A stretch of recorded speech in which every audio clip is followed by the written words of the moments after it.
So with that in mind, I said that we don't use SESMA to catch rogues.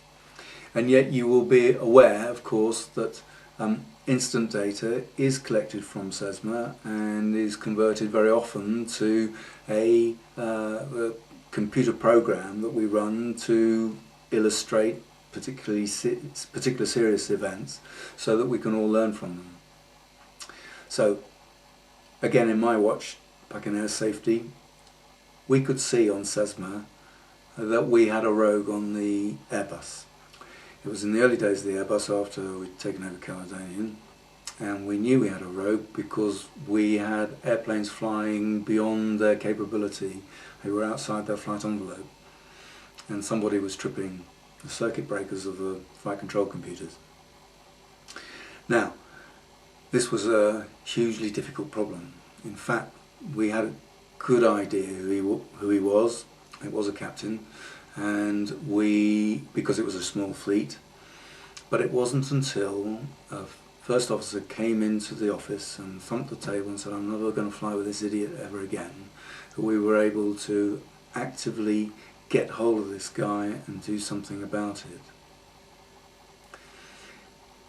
Now, this is because we and BALPA believe that the program is so valuable to us in terms of trend data that we do not want ever for it to be felt by the guys and girls that we've got a spy in the sky, if you want.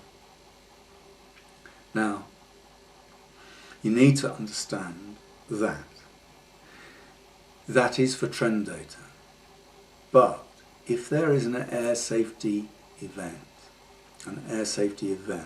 such that there should have been or was an air safety report, then that is not part of the SESMA program. We've got the data available to us, and obviously we will use it to analyse what went on to cause a particular event. Again, sometimes it's useful to have a little bit of history.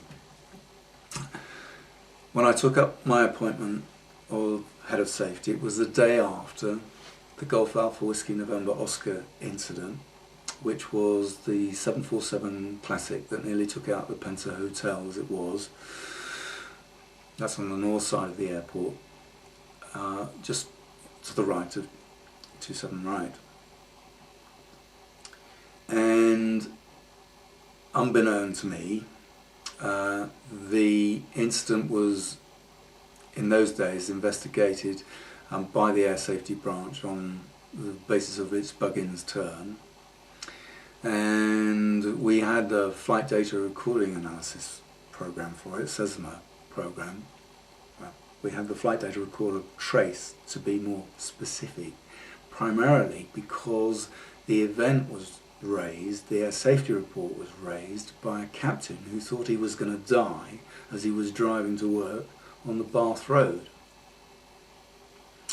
So the data report, the data was available to us in British Airways, and we plotted the position of the aeroplane, and it was 70 feet from Cardinal Point going down.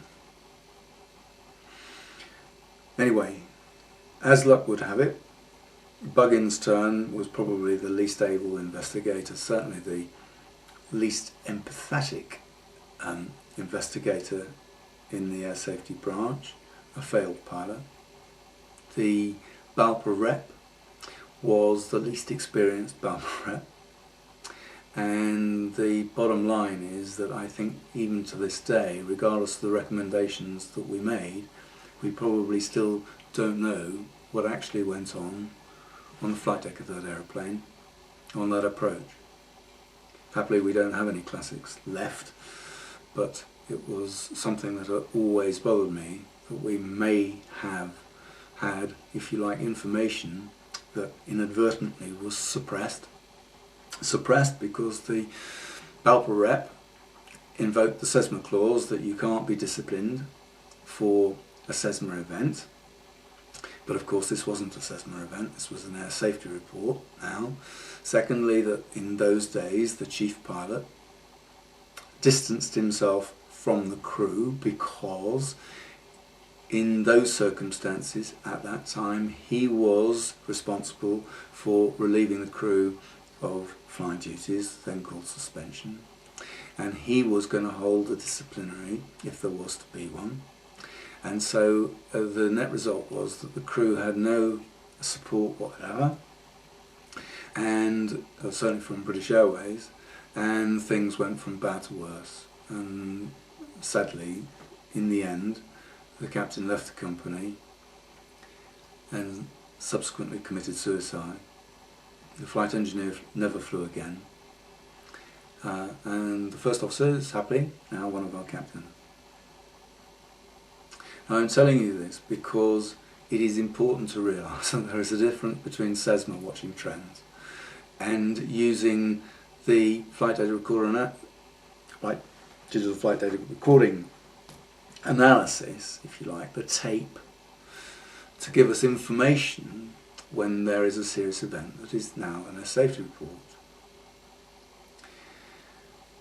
Hopefully you will all have seen examples of these events in the simulator block, where we put them on the computers there and we're able to look at these events to see what we can learn from them collectively to try to ensure that we never get to the same position as these poor guys got to on their particular airplane on their particular day. So, SESMA on the one hand is trend data, the flight data recording is available when there is an event. So we talked a little bit about air safety reports, and I'd like to expand that if I may. You're probably aware that the air safety, in fact all safety in British Airways, is essentially discharged, the responsibility for it is discharged to the Board Air Safety Review Committee, which is a subcommittee of the main board. And as a consequence, all of the events, if you like, finally have to be signed off by the Board Air Safety Review Committee. And a number of things conspired to cause us some concern. The first of which was that the procedures in place in British Airways were such that no event could be closed off until it had been passed through the Board Air Safety Review Committee. As you can imagine, the vast majority, if you have a very wide net of reporting criteria, is junk.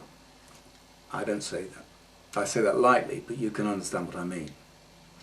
And the good Board Air Safety Review Committee was clogged up, if you like, with fairly minor incidents. And so a decision was taken that, look, whilst we've got this committee overseeing safety, what we should do is maximise their time so as we get the best effort, or the most effort on the most risk.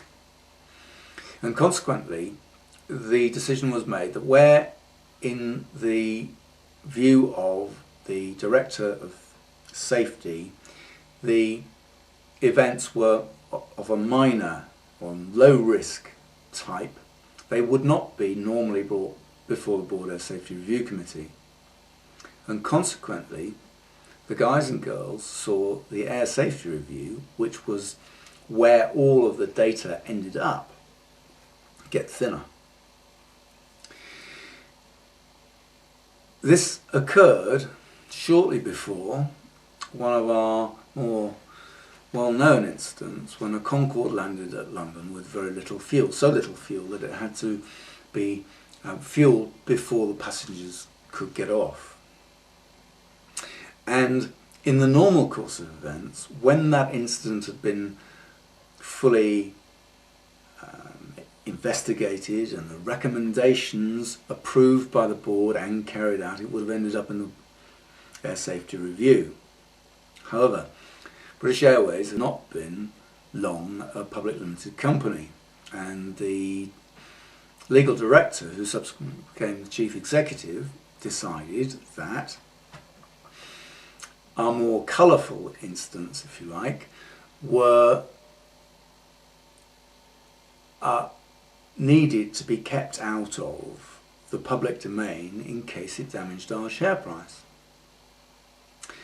And there was a great deal of debate about that, but for the time being, his view held. So the guys and girls, you and me, our colleagues of yore, saw that not only was the Air Safety Review getting smaller, but the big events were being withheld from it. This occurred shortly before the classic incident that I've just been talking about, and when the CAA decided to prosecute the captain of the aeroplane, a subject that I'm going to come back to a little bit later if I may, then the air safety report data dried up. The guys and girls said, well, if I share air safety data with British Airways, then they're going to shoot me. And consequently, we were in a position where we had probably the most data of any airline in the world, to a point where we essentially had no data at all. And clearly we had to do something about this. So the first action that I took was to introduce Flight Deck, which was the Air Safety magazine. We introduced Flywise, which was, if you like, a flyer so that everybody could see every incident. In other words, we published every incident, no matter how colourful it was, on the grounds that we had a publication policy in British Airways that we will always publish data in the interest of flight data, in flight safety. And that went some way towards restoring confidence in our systems.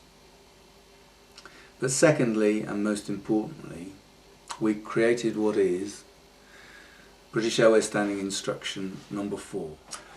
So we're going to go online, run off British Airways Standing Instruction number 4, and you'll find what is in effect a modern version of my words that we had the Chief Executive sign, Colin Marshall signed when he was Chief Executive, and which each Chief Executive has signed into a standing instruction ever since. And they are very important. In essence, what we are saying is that if you are involved in an incident or accident affecting air safety, and you bring it to British Airways' attention, and you cooperate fully with any inquiry, and you are doing your best, if you like, to operate in accordance with standard operating procedures. In other words, you're not doing anything that a prudent employee with your experience and expertise shouldn't be doing, then British Airways, in essence, protects you from disciplinary action. And even when there is disciplinary action, then the fact that you have owned up to the incident and cooperated throughout the inquiry will stand you in good stead. Now you can read that as a standing instruction, I suggest you do. You can also read it in flying crew orders.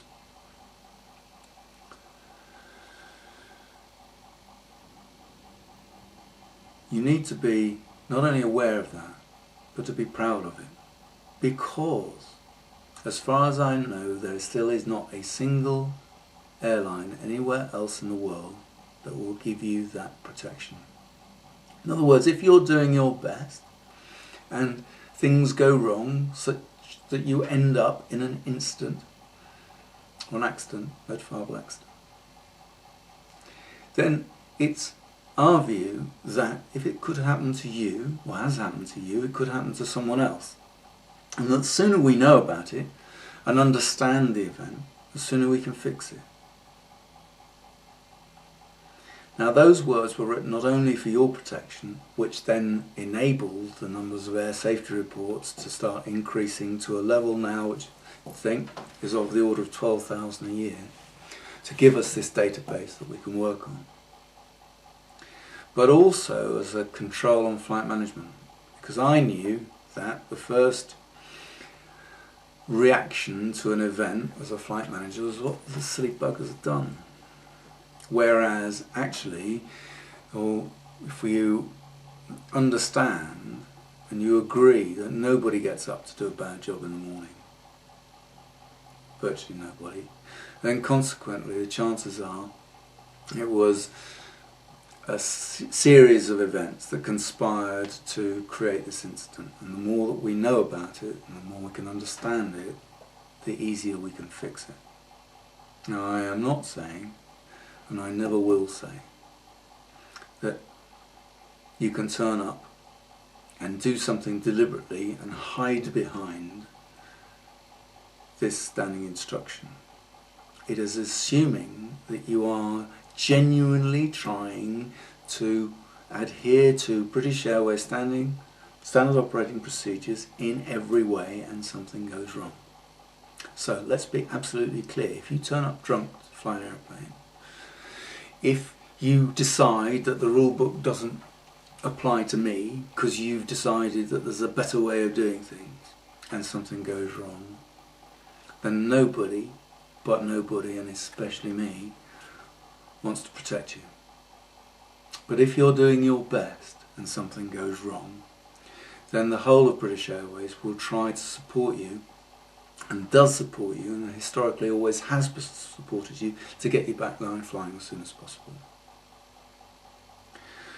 Now, I will always describe what I will call noise in the system, and that is because, firstly, very few people in the airline actually know what goes on when there is a major incident. So let's talk about, if you like, the high-speed event, something that we talked about earlier in this presentation. My contention is that guys did not get up in the morning intending to get to a place where, will allow the aeroplane to take them to a place they didn't want to be.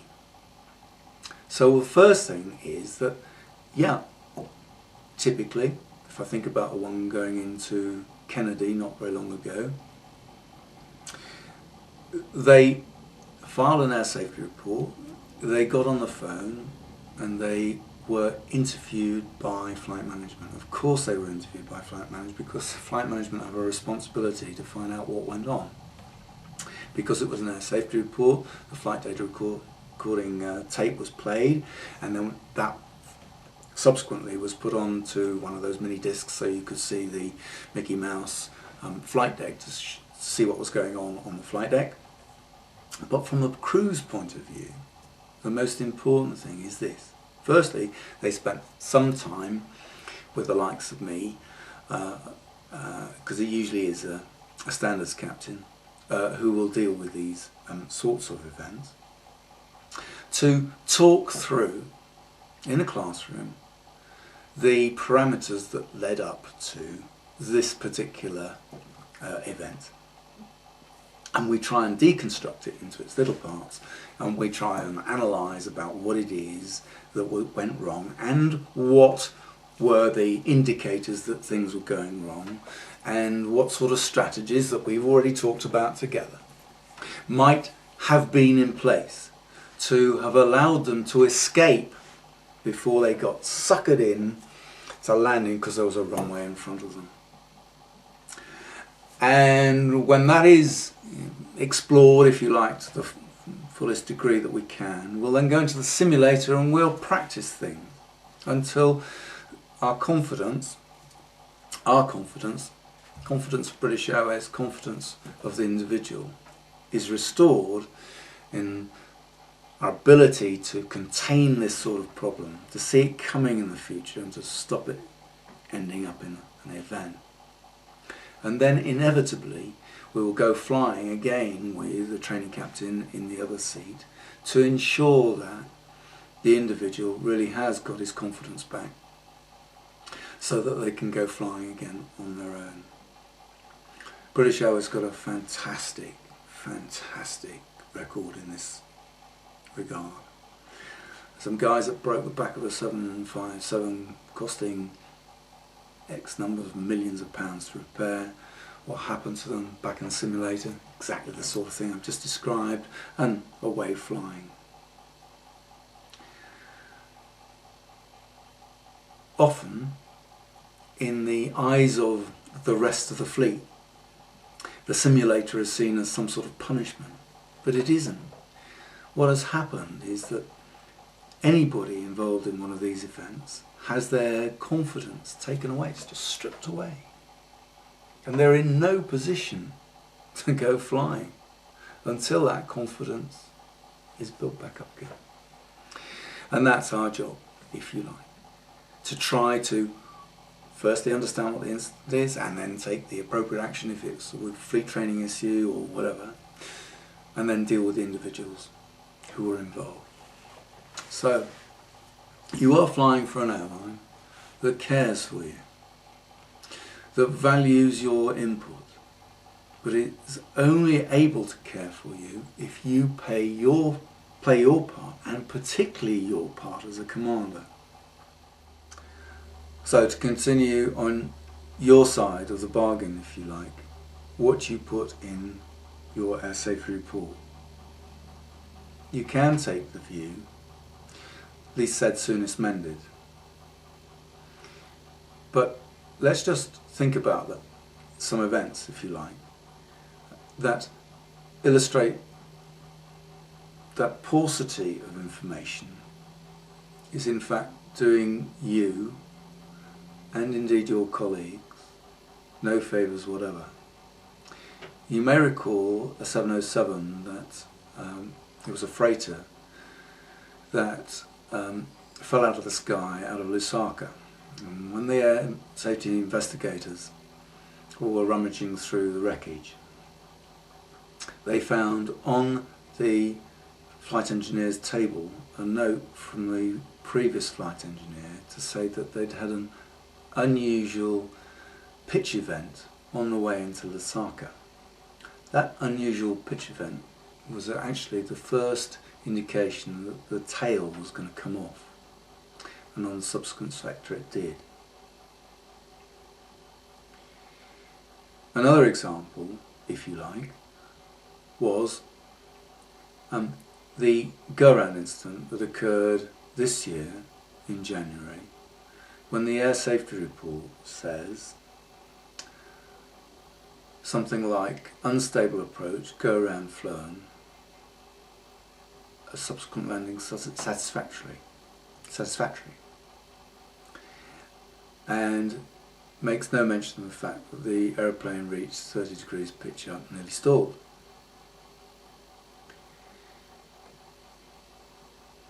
To use another event from another airline, Virgin, who use, no surprise, the same system that we have, were going into Hong Kong one day. Well, apologies for jumping about, but I didn't have anything to draw on in the mountains, and this Hong Kong incident is much easier to understand with a little bit of a diagram. So, not to scale, if you're not familiar with Hong Kong, there's mainland up there, Lantau Island is like that, and the runway 0725, the pair of them, sit like that. Now, the Doppler radar was on the mainland was unserviceable that day, and the low-level wind shear alert system at Hong Kong is essentially the same as the ones that you find all over the place in the United States, comparing the winds with the centre field wind around and about, and they would issue an alert if there was a difference between that wind and one of the outer winds of more than, let's say, 15 knots. It doesn't really matter, but that's the point at which the alert would be raised and passed by ATC to the air traffic control. Well, Virgin were going in one day, let's say it was 07, I can't remember off the top of my head, but they were coming in here, and they had a message from the ATC to say wind shear at 4 miles, maximum 30 knots. Right, now, the things to bear in mind is that that Doppler radar out, and the topography of Lantau Island being such that any winds tends to funnel through the mountains, and in certain directions, wind directions can get really fierce, so that the wind in one place on the runway is a very different wind from elsewhere on the runway or elsewhere on the approach. So this wind shear was 4 miles, maximum 30 knots, let's say. Now, we didn't know, nobody knew at the time, that the wind shear alert system had a stop on it that, for the sake of argument, we'll say is 30 knots. So the actual wind shear could have been substantially more than that, but the good air traffic controllers wouldn't know. Also, the way in which they were required to pass the message was that the point at which the wind shear alert was triggered would be the distance in the message from the threshold. So the guys who got the message along the lines of wind shear 30 knots at 4 miles, by the time they got to 1,000 feet and they bounced about, it said to themselves, oh, we must be through it, and continued on towards the land. However, actually, that was not the worst of the wind shear. The worst of the wind shear was in this area here, and the aeroplane came so close, it went below the harbour wall, and the ATC guys pressed the crash switch. They were so sure they were going to lose the aeroplane. The guys who flew a wind shear go around successfully and bogged off somewhere else, because this was their second approach. Now, moral of the story, that these guys were suckered in by a message that gave them the impression that they'd actually got through the worst of the wind shear before they actually had. Now, the air safety report, as reported by Virgin, read something along the lines of wind shear go around, flow and diverted to Taiwan, wherever they went. And it wasn't until some time afterwards when it became apparent, because let's say ATC filed a report and it got back to Virgin headquarters, that this was a really serious event and needed to be investigated, that the parameters of the event was understood to some extent, not completely because of that Doppler radar being out. Now, two things. Firstly, what would that captain have felt like if somebody else had come in behind him but not actually got away with it? And secondly, how much better would it have been if Virgin, when they were investigating the incident, had the flight data recording trace and would be able to put certain facts behind the incident rather than a certain amount of supposition? Now, no criticism of the crews. They were suckered in and they did what they should have done. They got away with it. But in those sorts of circumstances, once again, I encourage you to think about how much better it would be if you experience something like that. You immediately get on the phone to flight management, flight operations management, and explain what had happened to you. Because if it happened to you, it could happen to the next guy, only the next guy might not get away with it.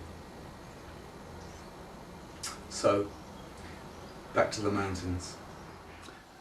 Again, we had a 747-400 some years ago that had a very unusual pitch event as it was going to Bangkok out of London. What happened in effect was that there was an elevator pitch up input which resulted in a violent pitch down. Anyway, the guys, for whatever reason, continued to Bangkok. It was a Friday night. They filled in their air safety report, and without being disparaging to our colleague ground engineers, what do they want to do with an airplane when it comes in with a problem and want to fix it and get it airborne again? Don't blame them. But the net result of this was that it was a Friday night. The air safety report arrived in the office. It wasn't considered to be serious, or serious by the people who looked at it initially.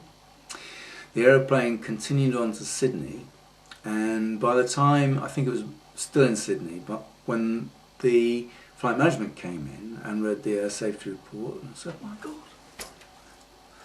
grounding, quick!" So the airplane had flown, if you like, with a known snag from Bangkok to Sydney, where it was grounded, and of course it was a real puzzle to engineering, and there was a valve problem, something like that, in the hydraulic actuators that subsequently came to light. What do you think the captain would have felt like if the airplane had crashed out of Bangkok for the same event? So I put it to you that if you are involved in a significant air safety event, then it is incumbent on you, one, if it's an airworthy aspect of the aeroplane, to ensure that the aeroplane doesn't go flying until it's properly sorted, and that will require a phone call back to flight management. Only you are able to decide, if you like, ultimately, if the landing was a heavy landing sufficiently hard to warrant an inspection. Yeah, we'll have data spikes on the flight data recording analysis, and we'll have a printout and so on and so forth. But if it's hard enough to frighten you, then it needs a heavy landing inspection. Let's say, if you've had a really significant flight control problem, then it's a significant flight control problem, and it's got to be sorted before it goes flying. And of course you're going to fill in the technical log, airplane maintenance log, as we call it, technical log as it's called in the navigation order, as fully as possible.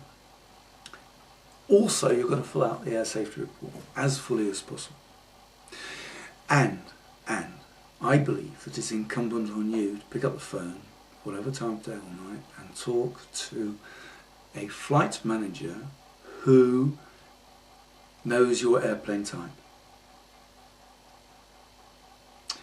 Because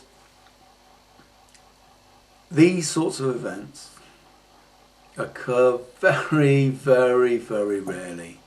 Think of the hundreds of thousands of sectors British Airways airplanes do every year, and you're talking about a few that you can count on the fingers of one hand. If it happens to you, then make sure you report it.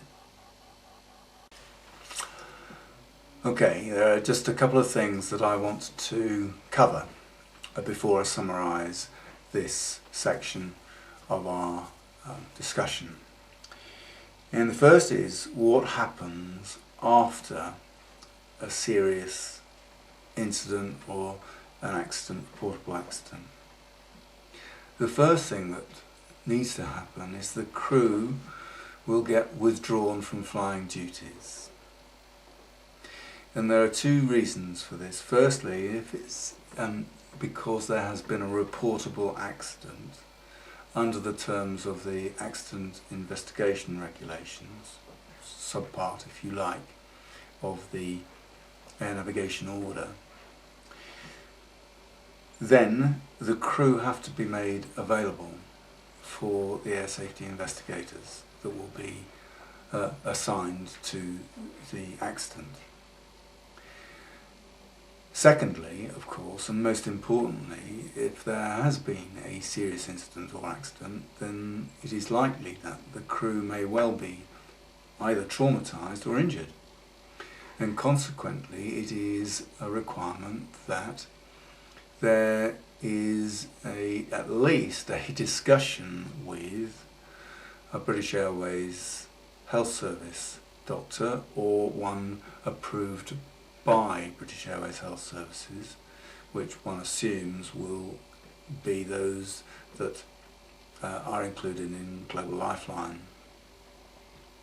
Now this is very, very important, because there have been a number of occasions when the crew have either gone walkabout down route because it wasn't recognised that they should have been withdrawn from duty after an instance, very serious incident or accident, and subsequently there has been a problem. Example, crew in a 737 going into Germany had a very, very close air miss.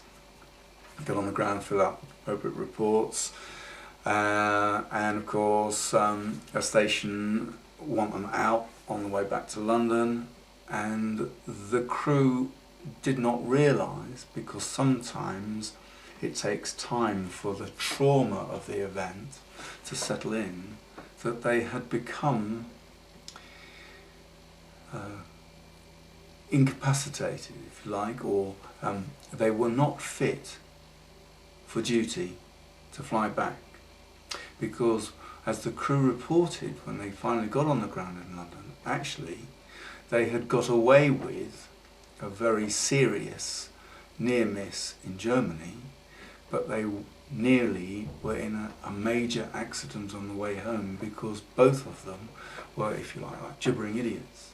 They weren't able to concentrate on the task in hand because they were so traumatised by what had gone before. Now, no blame attaches, but you need to be aware of the fact that if there is a serious incident or an accident, then there must be a withdrawal from flying duties until such time as one, we are sure, you are sure, that there is no traumatic after effect that will affect your fitness for duty, and British Airways Health Services are similarly satisfied. Now, in a class of 10 people, I'll sort of say, well, now how many people have been involved in a high-speed rejected takeoff? And maybe one person will raise his hand, and I'll say something, well, we've agreed that between us we've got nearly 300 hours of 300 years rather of flying experience, and amongst that 300 years we've only had one occasion in this room where a crew member has been part of a crew faced with a high-speed rejected takeoff. So no rocket science, it's no problem to get everyone to agree that if you are involved in a high-speed rejected takeoff, you are having a bad day. Now if that happened at London and it happily ended with no injury and the aeroplane put to bed and operations control can find you another airplane, that'd be the day. And what would ops control like you to do? They'd like you to go flying. Now it's on those sorts of occasions when you, the captain, are going to have to make a very difficult decision about your fitness and your crew's fitness to fly. Now at London it's probably easy because you will in any case have been talking to flight management, and flight management will have taken a view. Chances are you'll be stood down. But if that happened somewhere else, then you may well find that you're on your own. And a sort of event, perhaps that doesn't affect the aeroplane but is nevertheless significantly traumatic, has to be considered in the box of fitness to fly. And if there's any doubt, then the air navigation order requires that you don't. And that may mean that you're going to have to use your broad shoulders to say, no, this isn't sensible, it's not safe, because one or other or all of my crew members are not fit to fly. Now in the normal course of events, this of course will be done in conjunction with flight management. But if for any reason you can't get a hold of the right person, you feel that way, it is incumbent on you, the commander, to take that decision. The other sort of event that may occur, and has occurred on more than one occasion, is when a crew member becomes incapacitated in flight.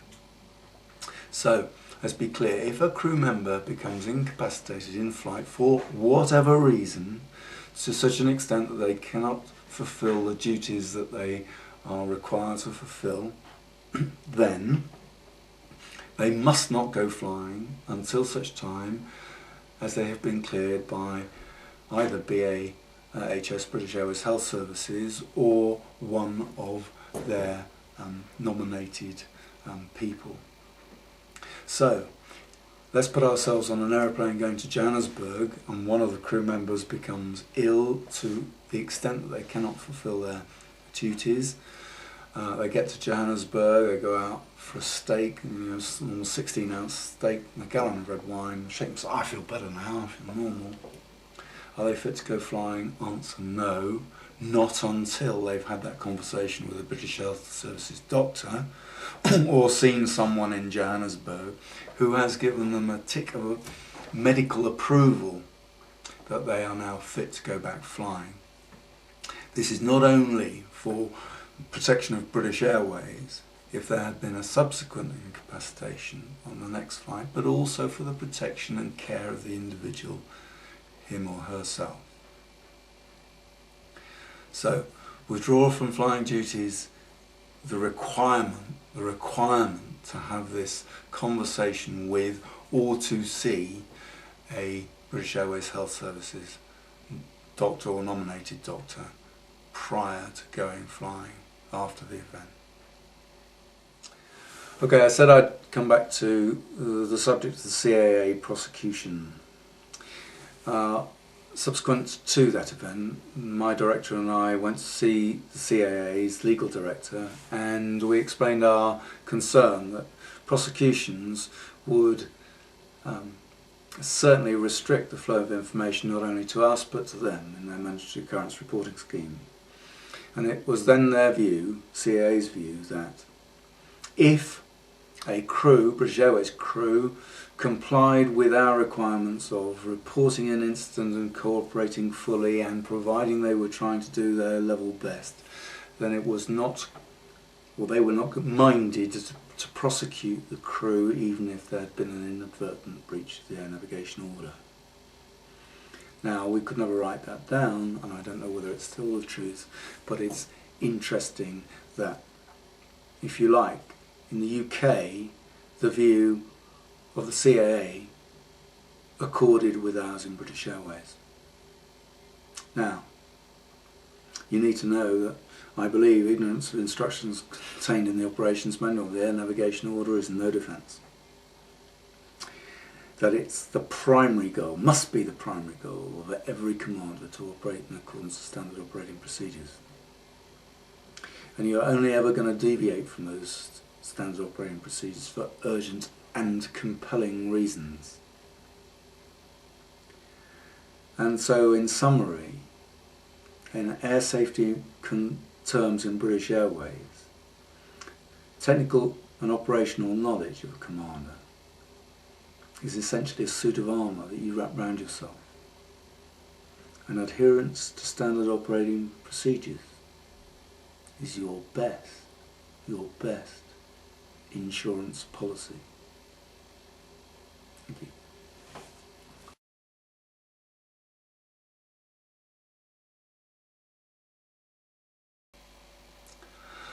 Well, as we work through our agenda, we come to the point that I call the role of the commander. And it's really a potpourri of things that I like to discuss and highlight.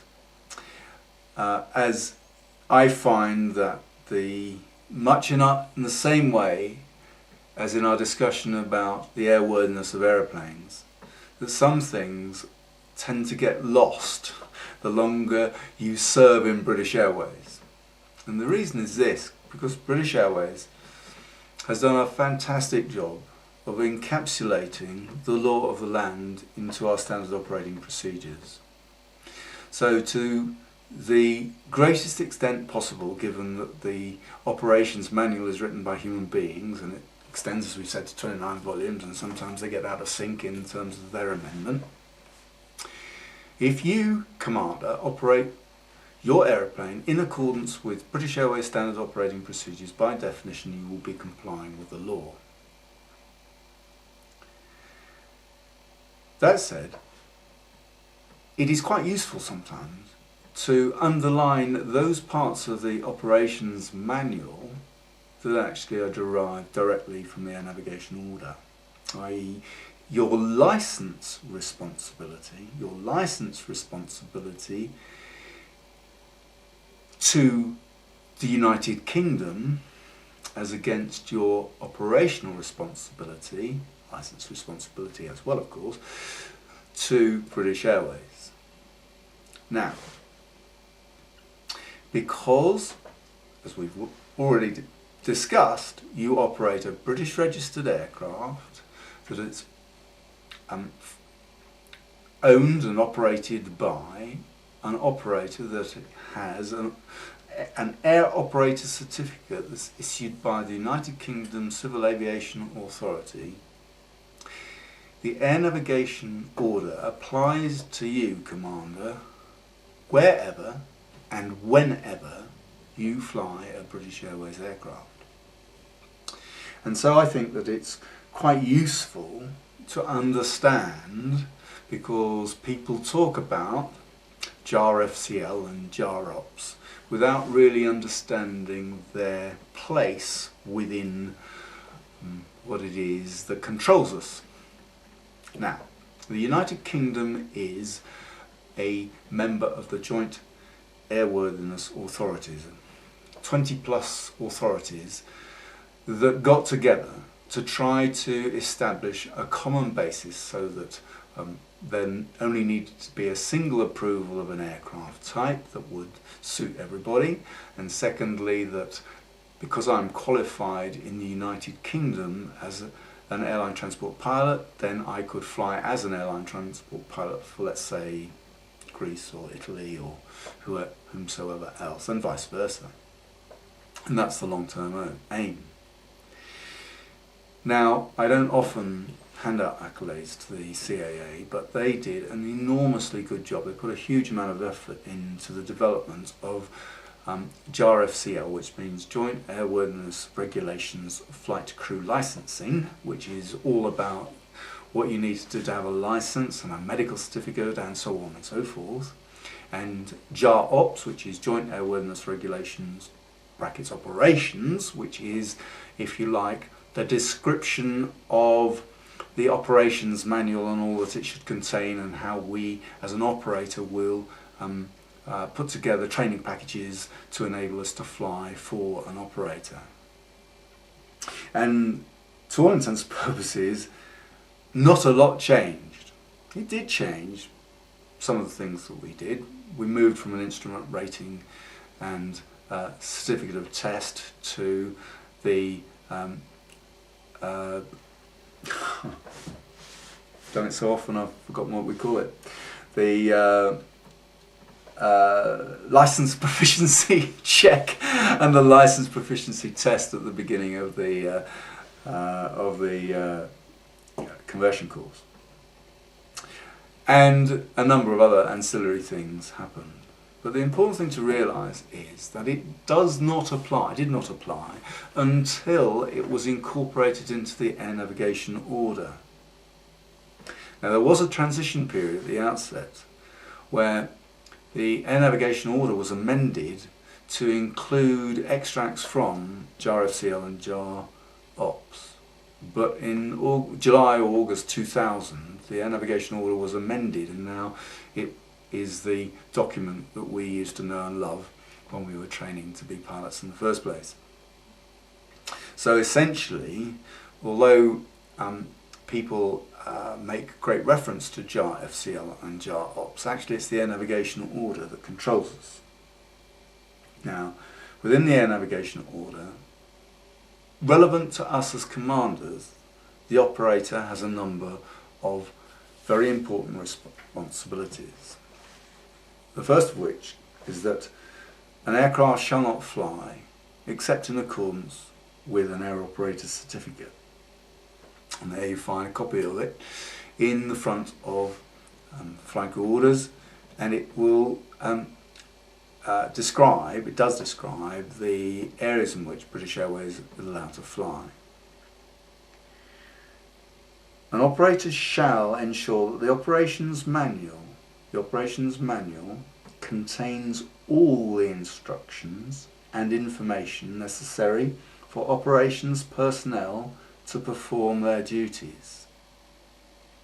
So back to our discussion on things American, if it ain't in the operations manual, it does not apply to you. Conversely, if it is in the operations manual, it does. An aircraft, as we discussed before, shall have a certificate of airworthiness, a certificate of maintenance review, and it shall have a technical log. We call it the aircraft maintenance log, but it shall have a technical log. And it shall have a certificate of release to service, which again we've already discussed. It lives within the systems of the engineering computer control. An operator shall have an operations manual which is kept up to date, and its relevant parts are made available to crew in flight, which, with a side swipe, always begs the question of what is the situation in terms of legality of the fact that we can't keep our orders and notices up to date on the aircraft. An operator shall load aircraft safely, it shall establish airdrome operating minima, and it shall ensure that the passengers are briefed in safety equipment and procedures. Now, if you like, that British Airways problem, not ours. But it's useful to know that that is there for you. That is their responsibility. And as I say, if you comply with British Airways standard operating procedures, to all intents and purposes, you will be complying with the law of the land. You, however, Commander, have your own responsibilities.